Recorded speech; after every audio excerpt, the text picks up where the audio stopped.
બગસરામાં રૂપિયા 4.50 કરોડના ખર્ચે તૈયાર થયેલી હોસ્પિટલના સમગ્ર વિસ્તારમાં દર્દીઓને રાહત મળશે। બગસરા શહેરમાં 4.50 કરોડના ખર્ચે તૈયાર થયેલ સરકારી હોસ્પિટલનું આરોગ્ય અને પરિવાર કલ્યાણ વિભાગના કેબિનેટ મંત્રી ઋષિકેશ પટેલના હસ્તે લોકાર્પણ કરાયું। છેલ્લા ઘણા વર્ષોથી આરોગ્યની સેવા માટે 3 કિલોમીટર સુધી દર્દીઓને જવામાંથી રાહત મળે છે। અમરેલીના બગસરા શહેરમાં રૂપિયા 4.5 કરોડના ખર્ચે અતિ આધુનિક સરકારી હોસ્પિટલનું રાજ્યના આરોગ્ય અને પરિવાર કલ્યાણ વિભાગના મંત્રી ઋષિકેશ પટેલના હસ્તે લોકાર્પણ કરવામાં આવ્યું। સરકારી હોસ્પિટલના લોકાર્પણ થતાં હવે દર્દીઓને 3 કિલોમીટર સુધી સારવાર લેવા જવા માટે રાહત થઈ।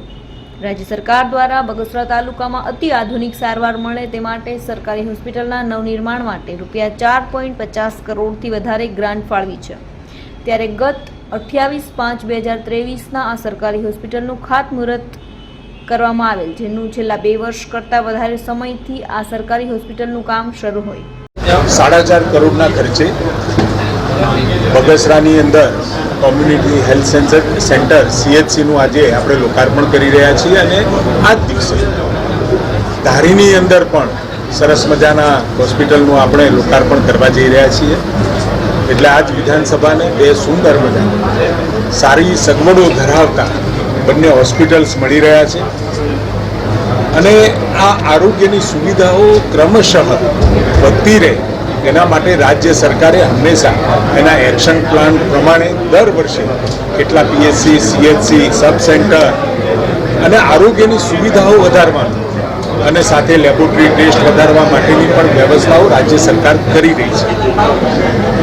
બહુજન હિતાય બહુજન સુખાયના મંત્ર સાથે આ ચાલતી ભારતીય જનતા પાર્ટીની ભૂપેન્દ્રભાઈના નેતૃત્વની સરકાર આરોગ્યને પ્રધાનમંત્રી મોદી સાહેબ જ્યારે ગુજરાતમાં હતા ત્યારથી જ એનું મહત્ત્વ સમજતા હતા અને મહત્ત્વ આપતા હતા અને એના કારણે આજે એક એવું નેટવર્ક 2011ની વસ્તીના પ્રમાણે નહીં પરંતુ 2025ની વસ્તી પ્રમાણે એ આરોગ્યની સુવિધાઓ પહોંચાડવાનો પ્રયત્ન પરિણામલક્ષી આ ભારતીય જનતા પાર્ટીએ કર્યો છે।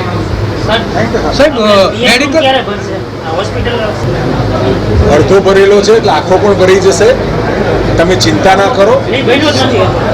જેમ ડાયાલિસિસ સેન્ટરની વાત થઈ એમ ખૂટતી કોઈ પણ સુવિધાઓ અહીંયા લાગે એ તમામ પૂરી કરવા માટે રાજ્ય સરકાર કટિબદ્ધ છે। તમે મારું ધ્યાન દોર્યું છે એટલે અહીંયા કયા પ્રકારની સુવિધાઓ અને કેટલાક વિષયો મારા પણ ધ્યાને આવ્યા છે। ચોક્કસ એ બ્રાઉન ફિલ્ડની અંદર એ આપણે કોલેજ આપેલી છે એટલે એમાં ખૂટતી સુવિધાઓ અને ખૂટતી લેકિંગ જે પણ કોઈ સારવારની અભાવ દેખાશે તો બોલાવી અને ચોક્કસ સૂચના આપી અને એ વિષયો અમે પૂરા કરાવીશું। હવે સિવિલમાં અમુક કે જે સારવારની અંદર આમ તો PMJYમાં તમામ પ્રકારની સુવિધાઓ નિઃશુલ્ક આપવાનું પ્રોવિઝન્સ છે, પણ આવો કોઈ વિષય હશે તો ચોક્કસ હું ધ્યાને લઈશ અને તમે કહ્યું છે એટલે ચોક્કસ જતાની સાથે આખું ઇન્સ્પેક્શન પણ આપણી કોલેજમાં કરીશું।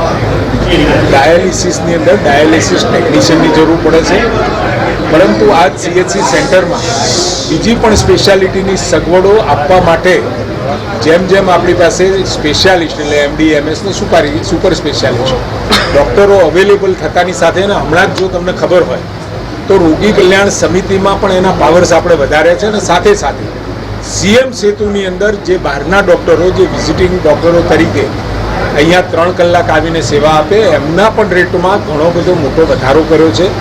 એટલે સ્વાભાવિક અહીંયાની રોગી કલ્યાણ સમિતિ નક્કી કરે કે અહીંયા મારે ઓર્થો કે પીડિયાટ્રિશિયન કે ગાયનેક કે બીજા કોઈ ડૉક્ટરોની સુવિધાની જરૂર છે તો ચોક્કસ એમને બોલાવીને આપી શકે છે, પરંતુ CHC સેન્ટરમાં વર્ગ 1ના અધિકારીઓ માટેનું જે મહેકમ છે એ પણ ડૉક્ટરો પ્રાપ્ત થતાની સાથે જ મળશે। અત્યારે GPSCની અંદર આખી પ્રક્રિયા ચાલી રહી છે, MBBS ડૉક્ટર અને સાથે PG ડૉક્ટર જેને આપણે વર્ગ 1ના તબીબી અધિકારીઓ કહીએ છીએ એ મળતાની સાથે આપણે ગુજરાતમાં આપીશું અને સેચ્યુરેશન પોઈન્ટ ઉપર પહોંચી શકાય એના માટે રાજ્ય સરકારનો સતત પ્રયત્ન છે।